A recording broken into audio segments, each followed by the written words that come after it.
মৎস্যচাষী ভাই বন্ধুরা, আসসালামু আলাইকুম। আশা করি সকলেই ভালো আছেন। আমার এই ছোট্ট ভিডিওটি দেশ এবং দেশের বাইরে থেকে যে যেখান থেকে বসে দেখতে পাচ্ছেন, ভিডিওটি ভালো লাগলে একটি সাবস্ক্রাইব করে রাখবেন পরবর্তী নতুন ভিডিও দেখার জন্য।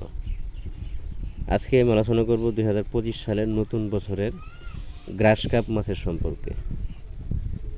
এই মাছের পোনাগুলো স্বল্প মূল্যে বিক্রয় করা হচ্ছে।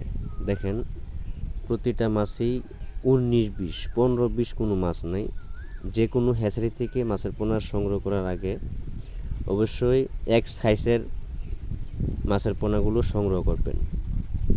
নেরজালদা কাড়াই করে বা গ্রেডিং করে বড় ব্রড মাছ থেকে যে উৎপাদিত পোনাগুলো আছে, এই ধরনের মাছের পোনাগুলো সংগ্রহ করবেন। যে কোনো ধরনের মাছের পোনা সংগ্রহ করেন না কেন, এইভাবে যাচাই বাছাই করে কোন হ্যাচারির মাছ ভালো বা কোন হ্যাচারির মাছ মন্দ, এই বিষয়গুলো যাচাই বাছাই করে তারপরে মাছের পোনা সংগ্রহ করবেন।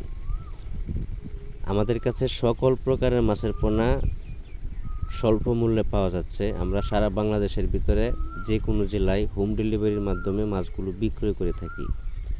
আপনি চাইলে আমাদের হ্যাচারিতে এসে হ্যাচারি ভিজিট করে যে কোনো ধরনের মাছের পোনা সংগ্রহ করতে পারবেন।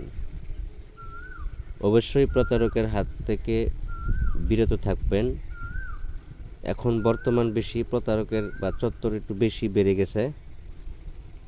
আপনারা যখন ময়মনসিংহ থেকে মাছের পোনা সংগ্রহ করবেন, অবশ্যই একটু যাচাই বাছাই করে, যাতে প্রতারকের চত্বরে না পড়েন, এই বিষয়গুলো মাথায় রেখে তারপরে মাছের পোনা সংগ্রহ করবেন।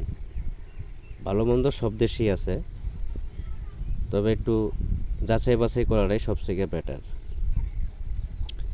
বড় ব্রড মাছ থেকে যে উৎপাদিত পোনাগুলো আছে, এই ধরনের মাছের পোনাগুলো সংগ্রহ করার চেষ্টা করবেন। ফার্স্ট গ্রেডিংয়ের মাছের পোনাগুলো সংগ্রহ করার চেষ্টা করবেন।